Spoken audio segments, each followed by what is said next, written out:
Welcome your hosts, Caddy, Frink, and Sarah Kemp, as they lead discussions about substance use disorder and the journey to recovery. You're listening to Redefining Recovery, a recovery revolution. Hello out there. Hello. In Radio Land. This new music is still throwing me off a little bit, but that's okay. I got it. I'll get I know I was it. waiting for the... Yeah, I know, that little tweak that Yeah. we have. Well, hello, everybody. This is Caddy at Minnesota Recovery Connection here with what show, Sarah? Redefining Recovery, a recovery revolution. Woo-hoo! Yes, that seems to be the noise of the day. I think I've done it like 3 or 4 times. Because it's so nice out and you're just in a really good mood. I know. We had a good lunch at work. We'll tell the peeps about that. But we are here at AM 950, the Progressive Radio Station. And See, I can tell this is already going to be a little weird it's today. going to be a little weird and wild, which is exactly the way recovery should be. Yes, and how we are. Yes. So, Sarah, let's make sure that we don't forget the way to start things off. What's right with you today? What's right with me today is honestly, even though it's a little warm out, but the weather. There's something about this weather that just makes me so happy. Yeah. We got kind of through that humid part about a week and a half ago. Now it's sort of more dry. Oh, see, I missed that because No. I don't miss it. I missed it because I was in International Falls. Oh, And you so it was were. cooler up there Okay. than down yeah. here. So Oh, it was. I heard about it though. Oh, it was melty mint here. Yeah. It was seriously melty mint. Caddy, what's right with you today? Oh, well, the weather's not so bad. Yes. The weather is great. And this weekend, I get to take my guy That's right. to an adventure. I'm not even going to say what it is because if he should listen to the show, I might give him, it's a complete mystery thing. Oh my gosh. But it's going to be fun. So I'll tell you all about it next time, folks. Is he excited? He's intrigued, but he's not sure what the heck is happening. So we're just like, okay. Just going to go along for He's the just ride. gonna go along for the ride. That, and also I get to get out in my garden. I haven't been out for a while because the rain has just sort of prevented that. So I'm Yeah. going to go do a little gardening to even today. So it'll be fun. So yeah, so here we are. Here we are. Back at it again. Yes. Yes, we were on a repeat last week of the Pride Festival. Let's just do a little recap on how wonderful that was. That was an amazing show. Tell me more. For the fact that you saw somebody that you trained within the Department of Corrections, you couldn't even plan that. Not even a You whisper couldn't even of a- plan that happening. No, it was more better than I could have ever imagined. And so I think based on a conversation you had earlier this week, the importance of seeing people out in the community and acknowledging them, especially when they've been incarcerated, means so much. And I think that can probably go for people who have been in treatment for a fair amount of time and then they get out and they're successful. Yeah. You know, it's really, when somebody's had to go through a period of time where they've been in Away. away. Yes, I'm using air quotes here, folks, if you can't see me. Away Yeah. for whatever reason, and then they get to do life. Mm-hmm.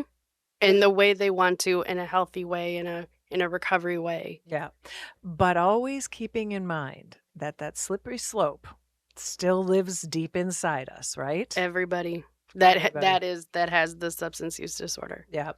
And also maybe has had some activity in their past. Yes, that has been not good for them. So I'm talking about people who have been incarcerated and done things to people, places, and things that they have done their time. They've done the good work and come out like the guy that we saw at Pride. There's just nothing better. Because I also saw 2 other guys. Oh, did you? Yeah, I did. On Sunday? I saw a gentleman named Brett and another gentleman named Carlos.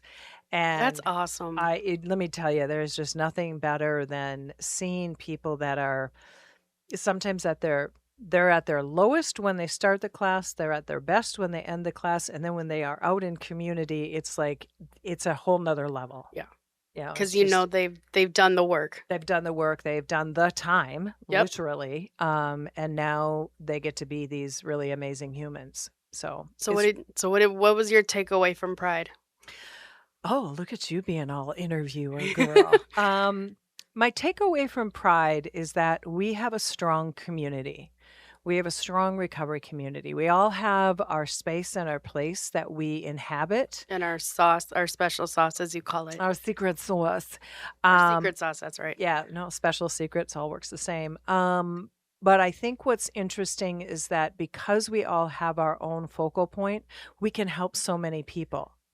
They can utilize different organizations for their different needs. Yeah, exactly. So, like I have said, and I have been corrected, that when we think about treatment, it used to be like a one size fits all. You go in, this is what you do, this is how you do it, and this is what we have expectations of you coming out like. And we now know that that's not what recovery looks like and not what treatment looks like, because you get out of that environment and then life starts again. Mm-hmm. So it's not predictable like being in some place where you go by the rules, you do what you're supposed to. You have a schedule. Yeah, yeah. And so when we get to be at Pride, we get to see people and where they're at. And I had a wonderful discussion with a young girl that really, I've told the story a couple times. She came up and I said, "Hi, how are you? This is Minnesota Recovery Connection." And usually my intro line is, "Do you know anybody that struggles with addiction, or do you know anybody that struggles with substance use?" I try to use some language that people can identify with. And she was a younger girl, probably in her late teens-ish. Oh, okay. And she said, "No, none of my friends really use anything." I'm like, "Great." Yeah, I was going to say, wow. I know. And I was, for you to have friends that don't have that issue. Mm-hmm. And then she looked at me and she says, "But I do with an older person." And I said, "Oh," and her question was, "What does it look like when somebody's using?" And I was like, huh. And so I told her, I said things like, sometimes people can be a little bit moody, or they can be really happy or high, activity. Yep, depending on the substance. Yeah, and also depending upon if they're in school, maybe their their grades will slip. Yep. Or they're hanging around with a different crowd of folks. And they might just be sleeping all the time. They might not take care of their hygiene. And she's like, "Okay." And then she said, "Did that resonate with her?" Well, then she asked me, "What about an adult? What are the signs from an adult?" And I was like, "Oh." And I said, "Are you maybe talking about a parent or a grandparent or a, Sarah's got a cough, just so y'all know. She's trying getting to hide over it. a cold. And she didn't articulate exactly who it was. Mm-hmm. But I said most of those same symptoms apply, but it might for an adult, it might be that they're not going to work as much, and they're not being helpful around your home, or they're not doing the things that you used to. And she just walked away, and I think I could read between the lines on that one. Yep. And if it gave her some sort of way to understand it, I mean, that was one of the planted a seed, it sounds like. Yeah, that she was just like trying to understand what was going on. So, and my takeaway is being present with a whole bunch of different folks. Yeah. And I want to give a shout out to all the volunteers that showed up. Mm-hmm. We appreciate you showing up. I know the Sunday it's a little rainy. Yes, in Sunday the morning was a little rainy. But I want to thank all the volunteers that showed up for Minnesota Recovery Connection. Yes, and a huge shout out to the Pride Festival and all of their organization. It was slick as all get out. It was easy to load our stuff in. It was it was well done, as it always is. But I think, like we've learned for the Walk for Recovery, you fine tune every year. And you're like, got to change a little bit of this, change a little bit of that. What's your takeaway from your Pride time? Having the recovery backyard, I know they've done like sober Pride things in the past, but having a designated area for different organizations to be under one tent. Mm-hmm. So it's like kind of a one-stop shop. Mm-hmm. For people. Mm-hmm. So I hope that they continue to do that. Yeah, every year. I think that's the intention.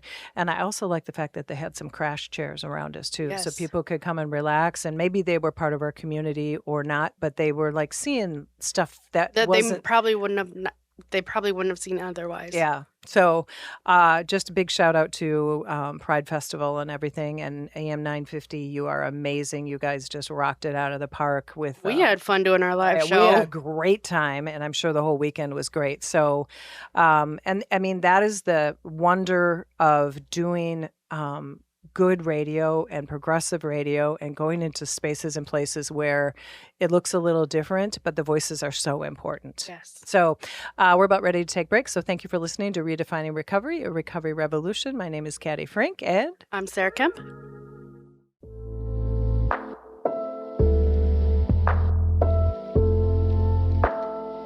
Sort of soothing music here at Redefining Recovery, a recovery revolution. It's like jazzy, comforting music. Yes, kind of contemporary. Yeah. Still getting used to this. Yeah, it's okay. It's It okay. is. Hey, change is literally what we might be talking about. Oh my goodness. I I just know. walked us into the topic of the day. We did. So what are we? We are Redefining Recovery, a recovery revolution here on AM 950 from Minnesota Recovery Connection. I just totally leaned on Sarah for that one. Yeah, she did. So I'm going to give a little credit where credit is due. The other day, I was listening to public radio of Minnesota Public Radio, and Angela No, I don't Davis. Yeah, Angela Davis has her program on. Oh, I didn't think it was her. Yeah, well, her guests were on Oh, it. Yes, gotcha. and they were talking about uncertainty. And it really resonated with some changes that Minnesota Recovery Connection has gone through, changes that the healthcare field has gone through, changes that recovery has gone through, changes with funding that's gone through, changes with everything. And Or so, just life. or life, yeah. And so it just made me think about when we're feeling uncertain about things, one of the key things that was brought up, and I just my brain just exploded on it, and that is one of the guests was talking about when we live in uncertainty, it's hard, but sometimes we need to just kind of live there.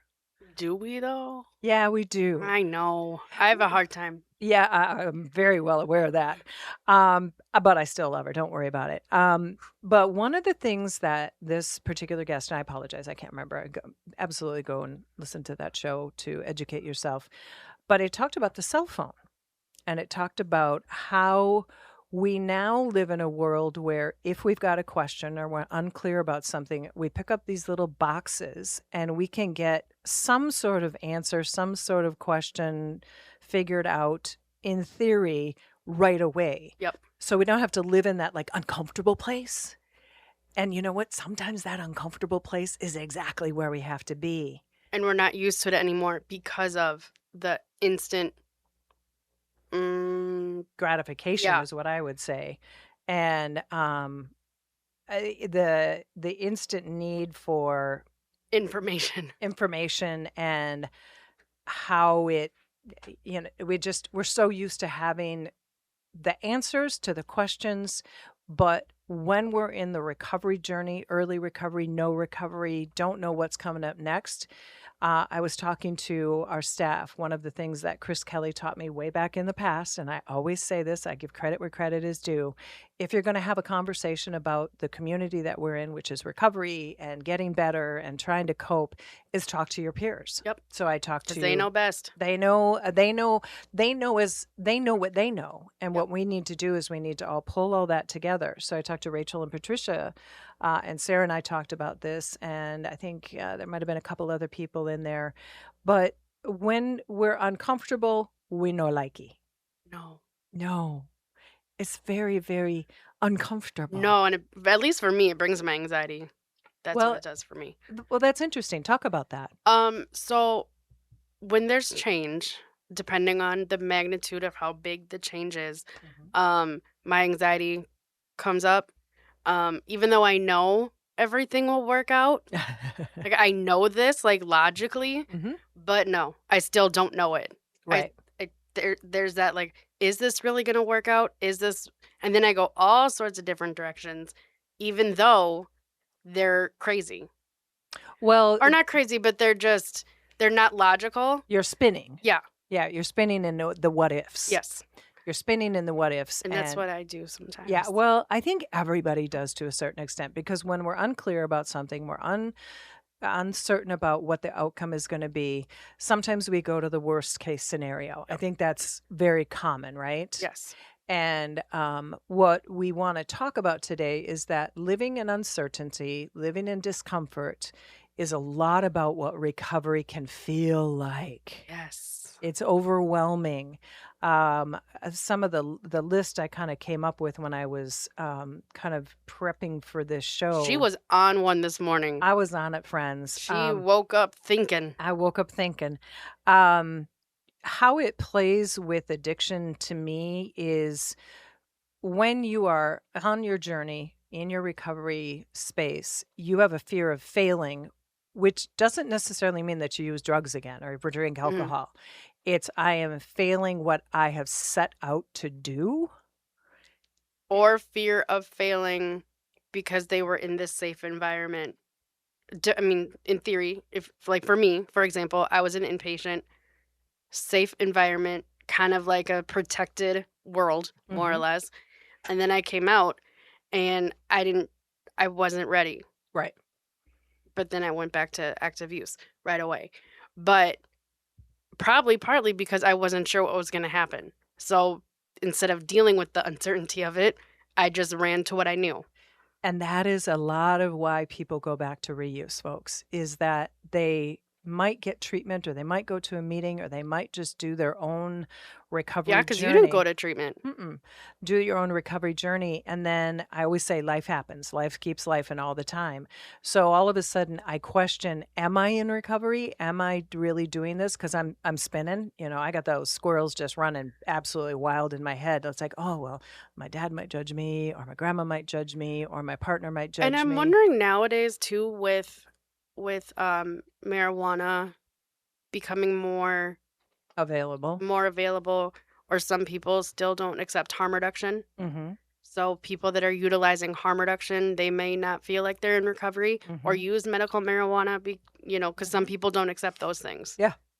And then methadone and Suboxone, all those different harm reduction. And really what they are is they're a medication to help you stave off your disease of addiction. So we have to call it. But you're absolutely right, because a lot of people have judgment. And so they feel like they're failing because they're not doing it the right way. That's what I thought. I know. Say that story again, because to me it's so valuable. Because when I came out of treatment, I thought I had to go to meetings because that's the way that I was told. Yeah. I didn't care for them. I tried multiple ones. I didn't care for them. They didn't work for me. And I thought I was doing recovery wrong. Yeah. Because I wasn't doing what you're supposed to do. Right. In air quotes. And I have a participant that I work with.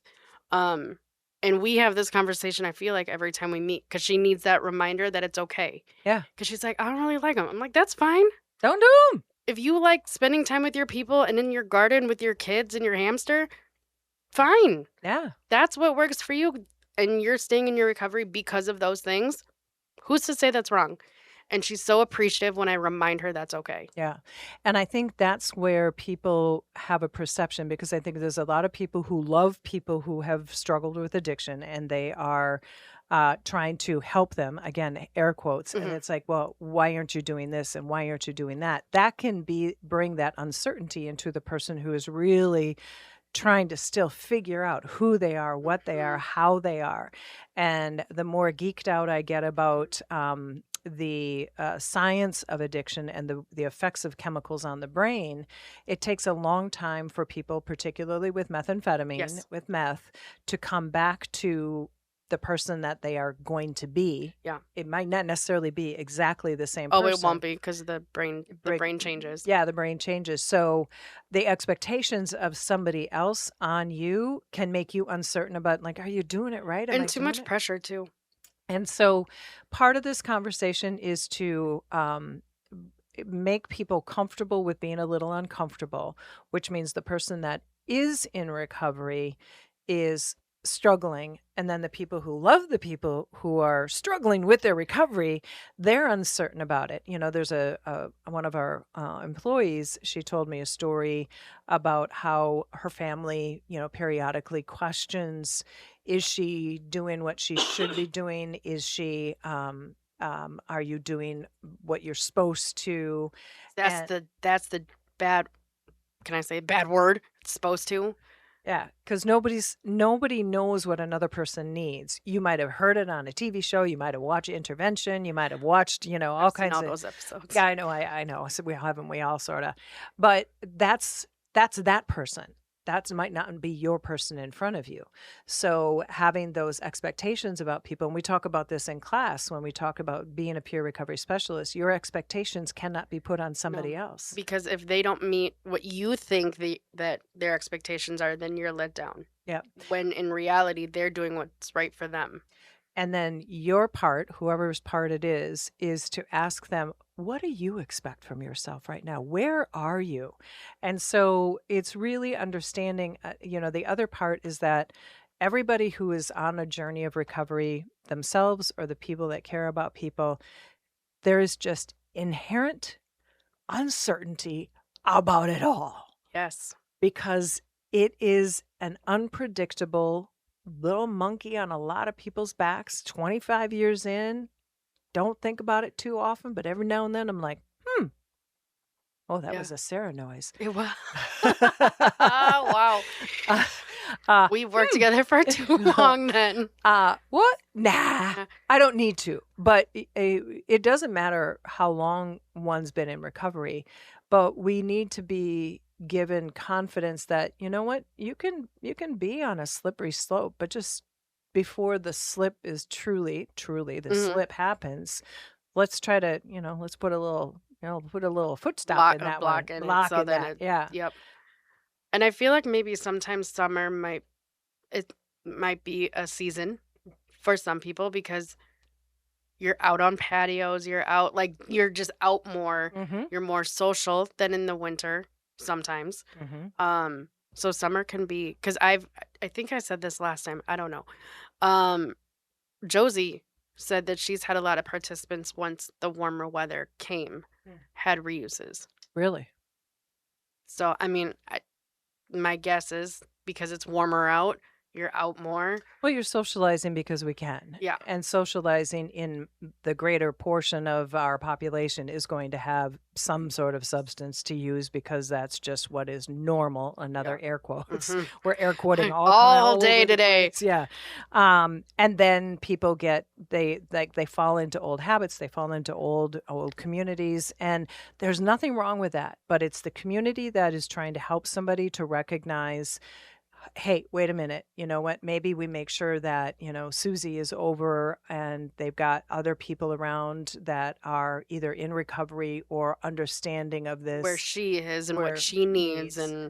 Or Susie brings a friend that is buddy system idea. It's really, really helpful because what we can do is we can then question. If we even go to a party where people are serving stuff, whatever they're serving, we might even question, should I be here? Should I not be here? I don't know what I should do. Should I do this? Isn't this a good idea? And I feel like especially in early recovery that happens. Yeah.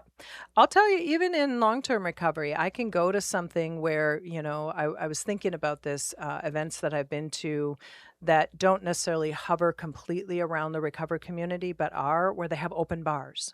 Oh. And I just think, okay, how am I I don't want it, and I'm not interested in it. But you see it. But I see it. And it's this old little memory way back there. And it's like, oh, I used to do that. Oh, that didn't work out well. And it's not fun. No, all of it is not fun. But we become a little bit less confident potentially about where we're at. And so one of the things that Rachel told me is she graduated from RS Eden, which is a treatment center in the Twin Cities. And she graduated in December.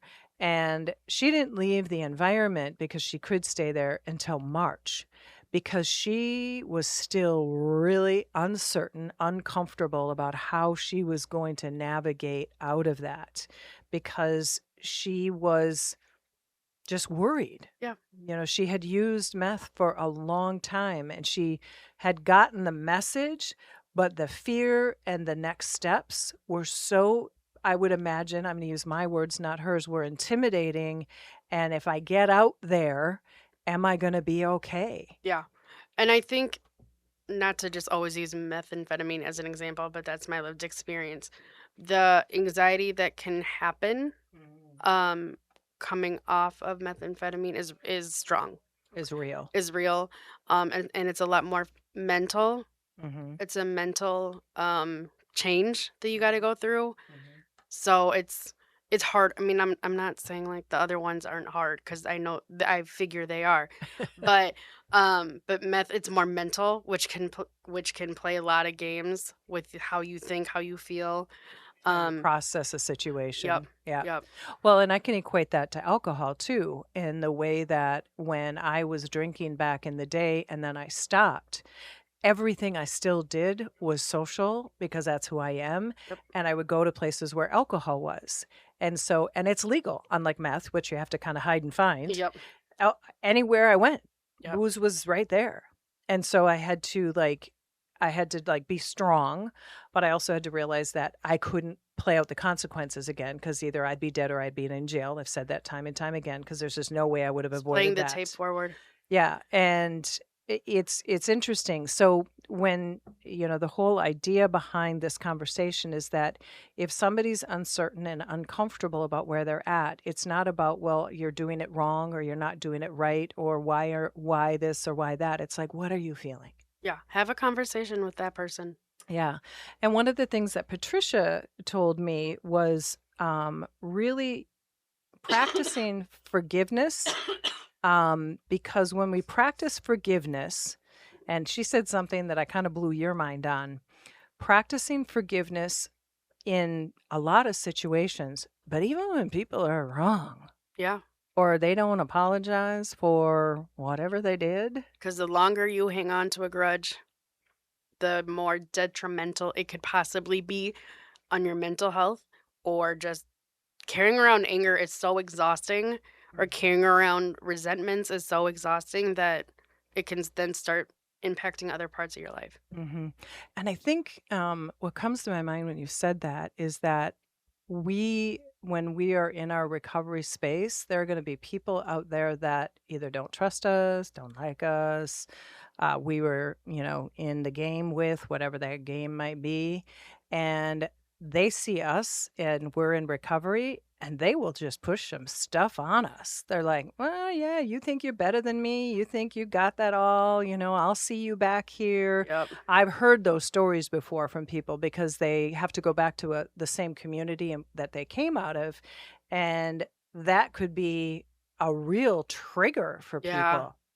And easily just say, okay, well, fine then. If that's what you all think about me, then I might as well just whatever. Yep. And so it's really respecting somebody who is on their recovery journey, whatever that looks like to them. You need to get on their train versus them need to get onto your train. Ooh, that was good. Yeah, you should write that I one gotta down. write that down. Yeah. Here, you write it down because I'll forget. Okay. It just, it's like we have to understand a person who doesn't struggle with substance use disorder is never going to understand somebody who did get addicted. Because if you don't got the mental space, you don't have that addiction in your mind. But then I would like you all to think about your addiction to your phones, or your addiction, or your addiction to gaming, or your addiction to food, smoking, vaping. There, you might not have the substance use disorder with the substance that is either illegal or has gotten somebody into trouble, but I'll promise you, I'm quite suspect that we all have a habit or two that we'd like to put down. So we're not all clean all the time. No. And I think these phones are, how many times when my boyfriend and I are at home and he's like, I wish we didn't have to have phones. He was like, I wouldn't have one if I didn't need one. Yeah. I'm kind of that way too, even though I'm terribly addicted to reels. Yeah, because he's like, I should really stop looking at Instagram. I'm like, well, you've been sitting there for like 5 minutes. But it's just so easy. And this is the thing about addiction. It can be very in your face, using methamphetamine, drinking too much, getting DWIs, getting arrested, having all that. That's like blatant. That's in your face. But then there's these other things that people do that they aren't bad, but they want the dopamine hit too. You eat a good chocolate cookie. No, wow. I'm not looking at Sarah at the lunch we had. Jeez, I might have had 3. Well, at least you didn't have 5. That was your exactly. number. That was my original number. But it's like there are other things that people have and I'll use the word addictions, but they're used to having and they like to have that they might use more of that they wish they maybe didn't. Yeah. Have that kind of empathy for somebody who is struggling with other things. You need to give yourself a little grace and also give grace to other people. And if somebody calls you out on you've been on your phone for 2 or 3 hours, maybe, I don't know. Is that a real life story? Oh, yeah. My guy will come upstairs and I'm still sitting in the same chair, in the same position with the same phone in my hand. Oh my goodness. And he's like, what you watching? And I'm like, nothing. I would love, and I don't know why I just thought of this. Tell me more. A social experiment where we didn't have phones. Just to, like, for a day. We should. And just see what happens. We all lose our I know. minds. But I'm just saying, to see how... I can see humans running down the street going, ah! Probably, but it would just, I don't know. Eric, my guy, your guy, same name. He bought himself a little, I call it a little tin box that he cut a hole in so he could at least charge the phone. It's like his little phone coffin. And last night... He made it or he bought it? Well, we bought it and then he cut the little hole in. Oh, gotcha. And he did that so that he could put his phone someplace, still have it charged, but out of his hands. Yes, that's a good idea. Yeah. And so that's why I called it the phone coffin because I texted him and he didn't answer. So I went and I found out that it was actually where it should be. But okay, we got all over the place. But no, we know I want people to understand that addiction is not just drugs and alcohol. Yes. Addiction is everywhere in our society. It's gaming, it's texting, it's phones, it's reels, it's gambling, it's sex, it's food, it's sugar, it's carbohydrates, it's caffeine, it's writing, walking, running. You hear people that are over exuberant in that. The exercise too much. You're looking for that happy juice that you mentioned earlier. And then when you take it away, people become really uncomfortable. And then you're uncertain about what you're going to do next and how are you going to take care of yourself. It's okay to be uncomfortable. It's okay to be frustrated. But sometimes she's looking at me when she not being personal. But no, it's really important to maybe sit in that space and maybe come up with your solution to the problem. Or maybe go to another human rather to the box and say, yeah, I'm really uncomfortable with this. I'm not clear about what to do next. Another person. That's why peer-to-peer work works. Yes. Because I pulled our team together to come up with this conversation. And what we came up with is that you just got to cope with being unclear. Just got to deal. Whether you want to or not. Because that's how you get to the other side. And it sounds so easy. Listen, I can tell you, I've utilized Caddy this last week because I was uncomfortable about certain things. And she told me it's all going to be fine. More or less. But at the end not to diminish your discomfort. No, but I think the other thing that I took away from that radio show that you told me to listen to, to bring it kind of circle back to that, that uncertainty can bring growth. Mm-hmm. And that's what I took away from it, because through the transition, that Minnesota Recovery Connection, because I know you announced the new location, that was hard on me. Harder than I thought it was going to be. Yep. Because I made sure my team was okay with everything, and then I kind of forgot about myself. Yep. And so it's hitting me in phases. Yep. Of what I'm realizing. Yeah. But I'm taking this now. I'm seeing this as a moment of growth.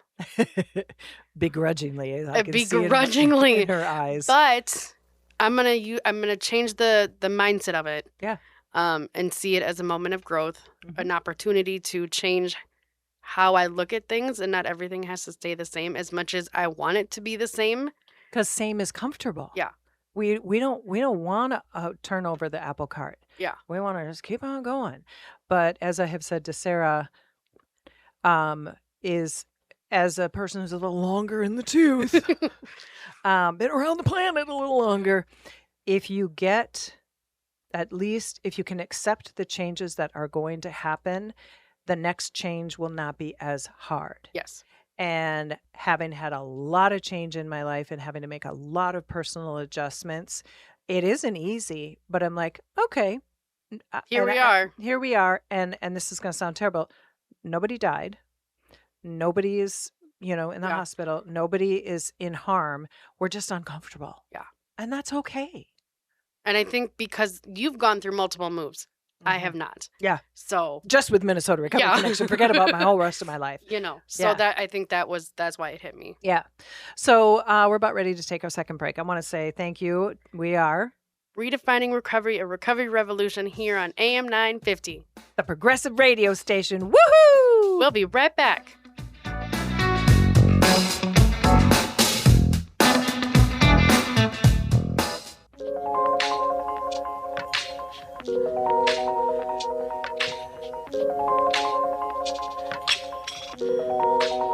So good.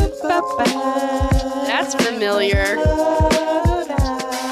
I just love that. Thank you, Aaron Fitzgerald. That was comfortable because we knew it. Yes, that was nice. So thank you for listening to Redefining Recovery, or Recovery Revolution. My name is Caddy Frink. I'm your host with Sarah Kemp, We are from Minnesota Recovery Connection. And we are talking somewhat about uncomfortableness, being uncertain. And one of the other things I want to just mention in that if we can tolerate a little bit of discomfort and uncertainty and grow with it, like you said, Sarah, you're going to get stronger. Yeah. You are going to get stronger because you've made it to the other side. If you're going to have some questions, you're going to need to get some information. You might see a therapist. You might see a doctor. You might have to deal with some medications if things are overwhelming. But you will 99% of the time be okay. You're just not happy about the changes. But when you get to the other side, at least in my experience, I've always been grateful to go through this growth process. Yes, even though it's not fun in the moment. No. But when you look back. Yeah. And I think about it from my own personal story. I mean, I gave up alcohol. I had to give up. I lost my car. I was so uncomfortable for a year. I had none of the things that I relied on. I couldn't see my grandma. I was just annoyed with the world. But once I got to the other side, I got a year in recovery and I got those things back. I'm like, okay. Guess what I'm not going to do again? Exactly. Because you know what it's like without. Right. I learned through some hard truths that I made a huge ass mess out of myself and some other people's lives. But now things are much better. Yes. Yes. 25 years now. 25 years. Gosh, golly, jeepers. So, what we want to close the show on is that recognizing that summertime is a time when people have a lot of we have a lot of fun. Yes. We have a lot of fun. We have a lot of opportunity to do a lot of different stuff, but it also can be challenging. Mm-hmm. So Sarah's going to name off a few things that are going on Wow. on in the Minneapolis, St. Paul, and local out areas. I'm going to remember a couple of things that was on a list. So tomorrow or Saturday, today, July 11th, Recovery Alliance Duluth is having a barbecue and yard games from 1 to 3 at Lincoln Park, and it's free. Rad rocks it. They have a lot of, they're on always top of it. Yep. Let's see, Saturday, July 18th, We Recovery in Alexandria. They're having a picnic in the park. I do not know how to say that lake name. Spell it. So Lake Brophy, County Park. Okay, we're just not going to even try. We're just spelling Nope. for you, folks. So that event is from 11 to 2. And also with Recovery Alliance Duluth, they are having a baseball night at Wade Stadium July 26th, which is a Sunday. That is from 2:45 to 5 p.m. And that is it for the month of July. There are for what I know. Quickly glance, and admittedly, folks, those who are listening, I forgot to list it off the office. So there's a few more events. We'll get to that next week too. But there's where I found most of these. So anybody who's in the recovery community who's looking for things to do, I went to the Marco, MARCO Recovery website, went to their events calendar. And what Sarah read off, what they have posted on their calendar. But if you go down a little bit further, go to the places, connect with a recovery community organization, an RCO. They have all these recovery community organizations throughout the state. Mhm. And I went into each one of their calendars, and I probably found about 10 different Oh, things wow. that were going on. There was a breakfast someplace. There was another picnic going on. I know St. Cloud in the next couple of weeks Or has doing their something. at the end of the month. I think they have their Rockin' in the Park. Yes. So what we want to do, and one of the things that I've also picked up is there's a lot of free things that are going on all throughout. There's the Aquatennial celebration is going on in the Twin Cities in the next couple of weeks. There's so many park events that are going on. So you go to your local park calendar, go to Minnehaha Falls, you'll find things. Como Zoo, the conservatory. What we always want to do is we want to let people know that recovery doesn't have to be boring and it doesn't have to be isolating. You might even go to some of these places by yourself, but you're out in humanity. Mm-hmm. And getting out into the world and seeing things, seeing things. And seeing things that you get to see with new eyes, right? Yeah. When you're going to remember them. Yeah. I'm just saying. I'm sorry, folks. That probably hurt your ears. That was so funny. Yes, you will remember them, number one. But you are seeing them through new eyes. Yes. Recovery eyes. That's where I was going. Sarah went to the dark side. I'll bring it to the light side. Sorry, folks. But it's true. Yes. It's true. When we're lost on our substance use, we do a lot of fun things, and then the next day we have no idea what happened. Lord knows, happened to me more times than I care to remember. Yes. But what we want people to remember is that, getting outside or going to a theater, going to a museum, hanging out with friends, hanging out with family, finding new communities to hang out with. I know there's a bowling event going on up in Brainerd. I can't remember when it is, with one of the organizations up there. Lighthouse Beginnings? Lighthouse Beginnings, yes, up in Brainerd. Can't tell you exactly which weekend. I think it was next weekend. But that's the thing. There are places and spaces where you can go where they might have chemicals available. They might have alcohol available, and somebody could possibly have other substances available. But you can just leave that over there and have your fun. Mm-hmm. Meet new people. Get your happy juice, your dopamine flowing the natural way. Exactly. Yes. Without all the extracurriculars. Yes, yes. So we hope that this helps people understand that being uncomfortable is okay. Yes. Coping with that discomfort is part of life. Yeah, because it's not going away. It's always gonna circle back some way or another. Things are going to change. And when we just have radical acceptance, it's not comfortable, but if I use the tools I have in my toolbox, if I find new tools, if I ask for help, I can more than likely get better.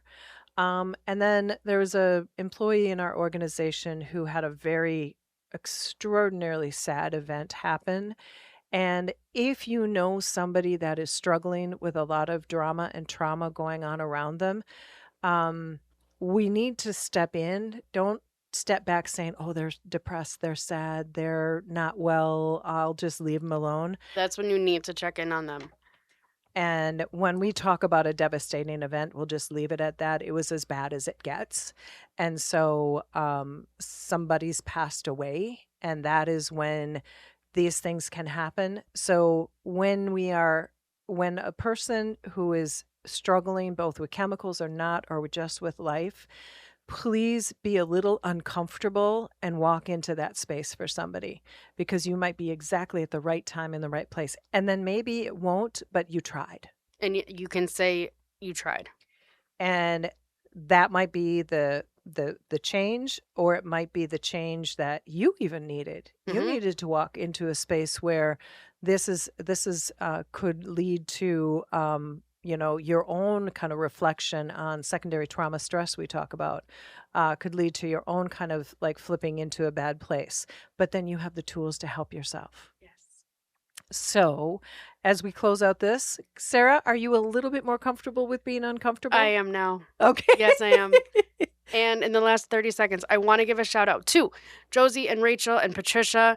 They have been a part of our recovery core team this past term, and today is Josie's last day. So thank you, Josie, for all you do. And Rachel and Patricia, thank you for all you do, and we get you for next week. So yay.